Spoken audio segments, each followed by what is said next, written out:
नमस्कार, hello and welcome to a new video of Pathak ji excellence. मेरा नाम है मयंक पाठक और ये हमारे हिस्ट्री सीरीज़ का अगला लेक्चर है। इससे पहले हमने Chandragupta Maurya, establishment of Maurya empire, इन सब के ऊपर कवर कर लिया है। ये वीडियो होने वाला है बिंदुसार पे। बिंदुसार उतना जितना अशोक और चंद्रगुप्त मौर्य ग्रेट रूलर थे उतना तो नहीं था, बट ये दो ग्रेट रूलर्स के बीच में आया है और इसने अपनी ग्रेटनेस बरकरार रखी है, इसलिए बिंदुसार इंपॉर्टेंट रूलर बन जाता है। इसने भी किया है काम। अशोक के बाद तो सारे बृहद्रथ तक जो है कुछ मजबूत रूलर रहे नहीं। बृहद्रथ के टाइम में ख़त्म भी हो गया राम साम्राज्य, तो मौर्य के ऊपर, मौर्य साम्राज्य के ऊपर शायद अब ज़्यादा वीडियोज़ आएंगे नहीं। अशोक पे एक आएगा, एक कलिंग वॉर पे और एक डिक्लाइन पे। तो ये बिंदुसार पे से शुरू करते हैं। This is a brief introduction to myself. I am Mayank Pathak, faculty at Pathak ji excellence. मेरे बारे में बाकी सारे डिटेल्स यहाँ दिए हुए हैं। If you want to know more about me, pause the video and watch it. आज हम लोग बेसिकली देखने क्या वाले हैं, हम लोग देखने वाले हैं बैकग्राउंड क्या था, एडमिनिस्ट्रेशन कैसा था, कॉन्फ्लिक्ट विद चाणक्य क्या हुआ चाणक्य के साथ, और रिलीजन क्या फॉलो करते थे। जैसा कि मैंने बोला कि इनके टाइम में उतने भयंकर ग्रेटनेस वाली चीज़ें नहीं हुई थी, लेकिन थोड़ी बहुत हुई थी, तो वो हम देखेंगे।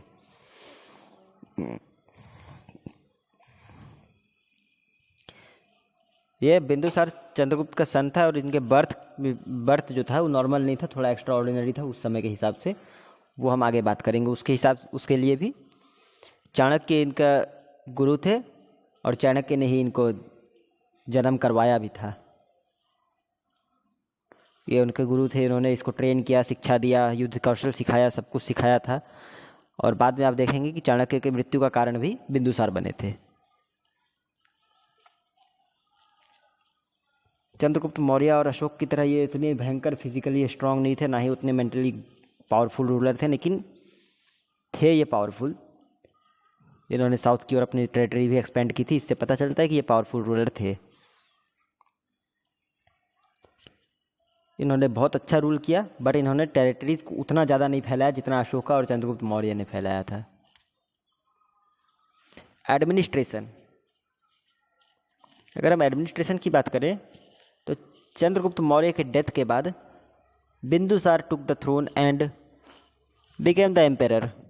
इन्होंने राज्य को संभालना शुरू किया, राजा बने, और उसके बाद इन्होंने अपने राज्य को काफ़ी हद तक बहुत अच्छे तरीके से संभाला। बट उन्होंने, बोल सकते हैं हम, कि ज़्यादा कुछ नया ट्राई नहीं किया। जो चाणक्य ने बताया, जो चंद्रगुप्त के वक्त में सिस्टम चल रहा था, इन्होंने वही किया। थोड़े बहुत टैक्सेशन में बदलाव किए बस, लेकिन इन्होंने अपना कंसोलिडेशन किया। और जिस तरह से चंद्रगुप्त मौर्य ने नॉर्थ और वेस्ट की ओर अपना टेरिटरी बढ़ा के रखा था, इन्होंने उसको साउथ की ओर लेके गए। और अब ये नर्मदा नदी पार कर चुके थे, मतलब अवंती नगर सब पार करके साउथ की ओर इन्होंने एक्सपेंड किया टेरिटरी।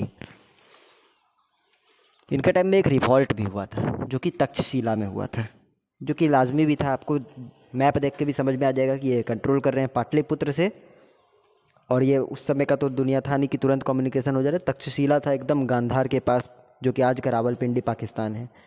उतने दूर अगर आप कंसिडरेशन करेंगे तो वहाँ पर रूल करना थोड़ा ढीला पड़ ही जाता है, तो इसलिए शायद रिवॉल्ट हुआ होगा, जो भी रीजंस थे। बट उस रिवॉल्ट को शांत किया था अशोक ने। और उस रिवॉल्ट की भी अलग कहानी है कि जब रिवॉल्ट हुआ तो उस समय वहाँ पे गवर्नर थे उनके बड़े बेटे सुषेम। जब सुषेम से वो शांत नहीं हुआ तो अवंती में, जो कि आज का उज्जैन है, वहाँ पे अशोक पोस्टेड थे एज ए गवर्नर। उन्होंने अशोक को भेजा कि जाओ शांत करके आओ। और अशोक ने वहाँ पहुँचे और कुछ दिन बाद ही उन्होंने खबर भेजा कि विद्रोह शांत हो गया, आप चाहें तो किसी को भेज के देख सकते हैं। जब वहाँ पे भेजा गया रावलपिंडी, यानी उस समय की तक्षशिला, कि विद्रोह कैसे शांत किया इसने, चेक करें, तो एक आदमी आया, चेक किया राजा की तरफ से, वापस गया। राजा ने पूछा बिंदुसार ने कि हाँ कैसा है, विद्रोह शांत हो गया? बोला कि विद्रोह तो अशोक ने ऐसा शांत किया कि वहाँ बोलने वाला ही कोई नहीं है।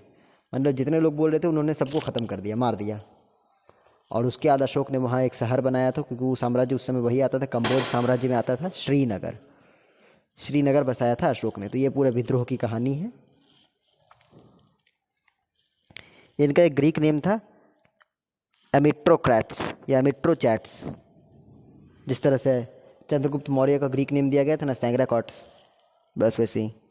इनके टाइम में 2 ट्रैवलर्स आए थे, जैसे चंद्रगुप्त के टाइम में मैगस्थनीज थे, इनके टाइम में 2 आए थे, जिनमें से एक थे डेमेकस फ्रॉम सीरिया और दूसरे थे Dionysius from Egypt. Conflict with Chanakya. अब यहाँ पे आप देखेंगे कि उनका बर्थ कैसे हुआ है। दरअसल कहानी ये थी कि चाणक्य अक्सर चंद्रगुप्त मौर्य को जहर दिया करते थे, मारने के लिए नहीं देते थे, एक्चुअली थोड़ा सा खाना में मिलाते थे ताकि उनका शरीर जहर के लिए आदी हो जाए कि हाँ हमको इतना जहर से कुछ नहीं होने वाला है, ताकि कोई दुश्मन उनका अगर उनको जहर दे के मारना चाहे तो ये ना कर पाए। तो चंद्रगुप्त मौर्य उनको जहर देते थे, वो उसके लिए आदत हो गया था। एक दिन उनकी पत्नी दुर्धरा ने वो उनका चंद्रगुप्त मौर्य का भोजन खा लिया। वो उस समय प्रेग्नेंट थी, तो उनकी हालत हो गई ख़राब, बहुत सीरियस हो गई थी। उस समय मेडिकल उतना अच्छा सिस्टम था नहीं, और चंद्रगुप्त मौर्य का बेटा उनके कोख में था, बिंदुसार। तो जब हालत ख़राब हो गई तो अंत में चाणक्य ने उनका पेट फाड़ के, आज के ज़माने में जिसे ऑपरेशन हम बोल सकते हैं, लेकिन वो प्रॉपर ऑपरेशन नहीं था, उन्होंने पेट चीर के बच्चे को निकाला था। लेकिन इस कारण दुर्धरा का देहांत हो गया। उस समय मेडिकल सुविधा थी नहीं, तो जहर से दुर्धरा का ऐसे भी देहांत हो जाता, लेकिन बच्चा भी मर जाता साथ में। तो इन्होंने बच्चे को बचाने के लिए निकाला। और उसके बाद चूंकि इनका जन्म बिंदुसार का चाणक्य के हाथों हुआ था, इसलिए चाणक्य को ये बहुत ज़्यादा प्रिय थे। चाणक्य ने अपने बच्चे की तरह इनकी शिक्षा दी, इनको ट्रेन किया और इनको सब कुछ सिखाया। इवन जब इनको सब कुछ शिक्षा मिल गई तो इन्होंने ये किया कि इसको राजा बनाया, और चाणक्य अपने जिस पद पे चल रहे थे वो चलते रहे। उनको जब जो जो राजा ने बोला करते भी गए। आगे जाके फ्यूचर में बिंदुसार कान के कच्चे थे, इनको कोई कुछ बोल दे तो बहुत जल्दी यकीन करते थे। उनके राज्य के एक मंत्री ने इनको भड़काने के लिए बोल दिया, चाणक्य से जो जलते थे, बोल दिया कि नहीं ये तो चाणक्य के वजह से तुम्हारी माता मरी है। उन्होंने तो ये बिना कुछ सोचे चाणक्य को दरबार में बुलाया, उन्हें बड़ी बदतमीजी से सवाल पूछे कि तुम्हारी वजह से मेरी माँ क्यों मरी। चाणक्य ने उस समय तो कुछ नहीं बोला, क्योंकि उन्होंने बहुत ज़्यादा ही बदतमीजी से पूछा था। ऐसा बहुत सारे बुक्स में लिखा हुआ है कि उन्होंने बहुत ज़्यादा बदतमीजी से पूछा। तो चाणक्य ने उसी समय अपना संवैधानिक पद जो उस समय था उनका गवर्निंग पोस्ट को छोड़ा और उन्होंने आजीवन अनशन करने का प्रण दिया वहाँ से, और चले गए। जब तक जिएंगे कुछ नहीं खाएंगे ना कुछ पिएंगे, ये बोल के। उस समय तो बिंदुसार ने इनको हल्के में ले लिया।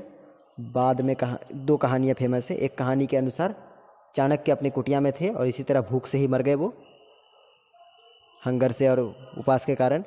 दूसरी कहानी ये बोलती है कि ये पहली कहानी बोलती है कि वो भूख से मर गए। उसके बाद उनको जब बिंदुसार को पता चला, उन्हें थोड़ा सा दुख हुआ, तो उनके जो दासी थी दुर्धरा की, उन्होंने बिंदुसार को बताया कि असली कहानी क्या थी। तो उन्हें बिंदुसार को बहुत पछतावा हुआ अपने पे। और दूसरी कहानी ये कहती है कि दासी ने उन्हें बताया उस राजसभा का पता चलने के बाद, इससे बिंदुसार को पछतावा हुआ।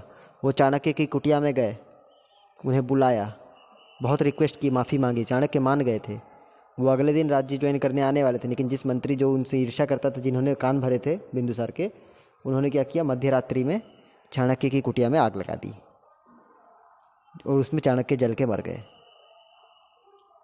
ये 2 कहानियाँ फेमस हैं। लेकिन इसमें एक और चीज़ है कि वो आदमी ने जलाया तो वो चला गया फिर चाणक्य के मुख्य निवास में। सोचा कि ये तो बहुत साल से राज का मंत्री है, इसके पास धन संपत्ति होगी। उन्होंने उनका लॉकर खोला किसी तरह, तो वहाँ पे एक डब्बा पड़ा हुआ था जिसमें लिखा हुआ था कि इसको जो खोलेगा वो मर जाएगा। और उसने इसको हल्के में ले लिया, उसने इसे खोल दिया और उसके अंदर से एक गैस निकली, जिसके कारण वो मंत्री भी मारा गया। ये 2 कहानियाँ फेमस है। सच कौन है झूठ कौन, इसके ऊपर अभी तक कोई पुष्टि नहीं है। लेकिन हम पहले वाली कहानी को लेते हैं। बिंदुसार को पता चला तो बिंदुसार को बड़ा पछतावा हुआ।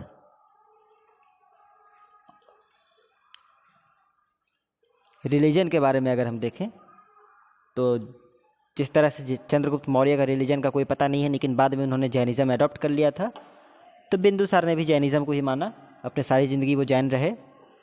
जब तक अशोका ने बुद्धिज़्म अडॉप्ट नहीं किया, तब तक मौर्य वंश के जितने लोग थे, जो हमारे यहाँ बहुत बोलते हैं ना कि हाँ हमारे रिलेशन में लगते हैं, दूर के पास के कहीं के भी रिलेशन कुछ भी, तो मौर्य वंश के सारे लोग तब तक जैन ही थे, कोई कुछ और धर्म के नहीं थे। और बिंदुसार की मौत के बाद अशोक ने साम्राज्य संभाला, तो ये बिंदुसार के बस इतना ही इंपॉर्टेंस है। वो अब उनकी मृत्यु पे, चाणक्य की मृत्यु पे और साउथ के एक्सपीडिशन के अलावा इनका ज़्यादा कोई इंपॉर्टेंस है नहीं, उन्होंने कोई ज़्यादा रिफॉर्म्स किए नहीं थे।